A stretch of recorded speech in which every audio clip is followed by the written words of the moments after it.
Šiandien pradėjom plokščią stogą, tai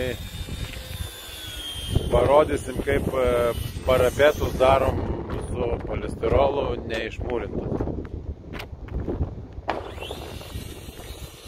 Va toks va stogelis mūsų yra, plokščias grinai stogas, apšiltinsim polistirolu ir uždengsim su PVC danga.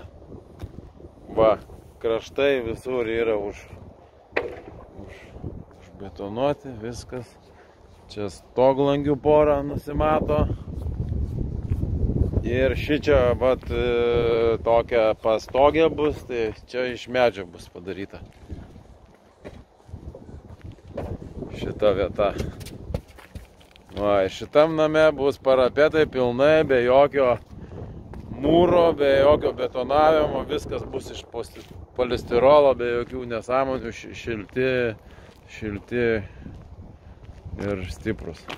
Antra diena jau, va, turim jau ką turim. Padaryta beveik perdanga jau yra, va. Parapetai padaryti, plokštę užsidės.